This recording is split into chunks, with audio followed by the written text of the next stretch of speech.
Mihoy ama tamthina furga lupa lakh amaga lising humdra mulaurai gari su thugaikre. Manipur ki tamthiraba lan makha na chatharakpa cherak sida mihoy kyagi sinmilon awa chaitheng nanglorba ha ka launaringai cherakta DI tata thauduna grocery polam sing hondok honjin tawjaba mihoy ama sakangdaba singna nongmai jingdol da khamlaga tamthina furga masada yawa lupa lakh amaga lising humdra mulauba loinana maki gari adu su thugairam le hari thodo singrang numida waram pung manga makhairom tarakpada chandel gi KCC company gi godown da naknana leiba leirung tabi haina khangnaba mafam amada thokibani hari sakangdaba singna sening chitta puraga sen munbikhre miyoy adugi maming nongmai them arjun chai kunganipan apokpa and ram prasad kawi chandel lambu kaithel thong manakta leiba tribal nupi ama lawduna leibani mahakna mahaki nupi adu masawai sanglaktabadagi grocery gi polam sing yoloro matung nupi mayumda changlaklaga kakching tamna lakpa lambida sakhangdaba miyoy mapal na mahakpu khamlaga phurba matung sel sing adu mulaukhibani aduga mahakna thoriba gari adusu thugairambani mahakpu langsai thongna kakchingi thongmi singna rescue tawkhibani hairi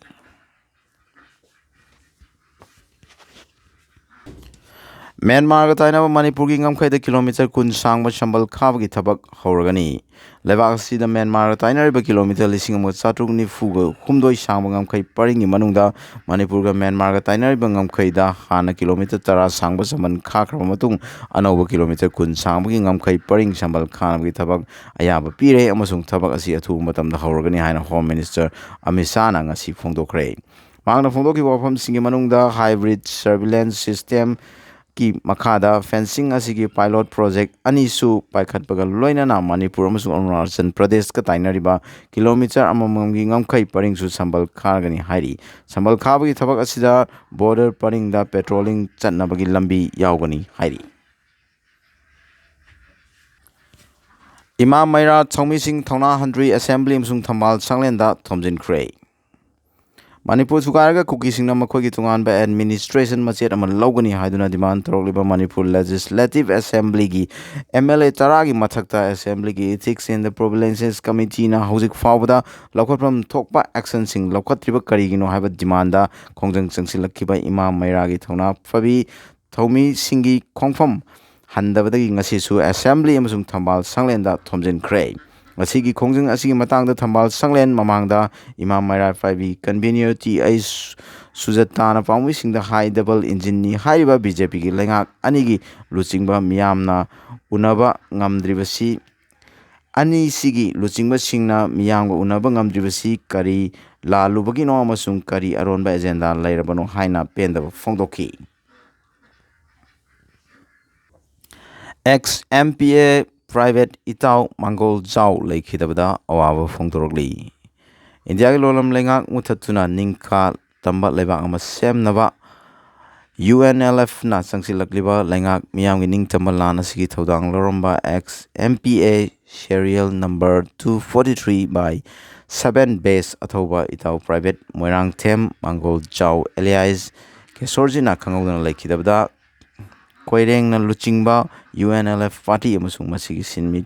lanmi Sanglup MPA na awang bathakta ikai khumna pijabaga loinana awang phongdokchari haina Central Committee UNLF ki Secretary of Publicity M Sagan ki cherol amana hairi Senja Thumja Toramba All India Radio Aijoli Officer Ahum Padok Pikre Lebagasi Mafam Karada Laiba All India Radio Kaswani gi Loisang Singda Selja Thumja Toramba Sel Lana Sizinare Habigi Matangda Tizilakiva Central Bureau of Investigation CBI na Lokapa case Amaga Mari Lainana Mizoram gi Aijol District Court Suspend the Prevalence of Corruption Act na AIR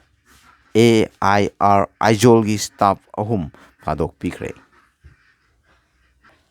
Manipur State Power Distribution Company Limited MSPDCL na apilam khak tawjarai madudi kaino hakanda mai huralaga thanba amadi tax thidok bidaba bill na chingba tonba sing tax thidok piu natragadi mai kakpa haurgani Indian Electricity Act 2023 gi makhada action lokhalagani hairi aduna mayam mai gi paisa tonba amadi akhoi mai lana sinaba sing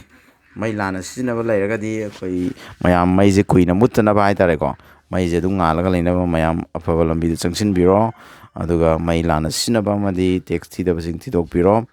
ꯍꯥꯏꯖꯔꯤꯕ managing director ꯑꯩꯁ ꯁꯥꯟꯇꯤꯀꯨꯃꯥꯔ ꯁꯤꯡ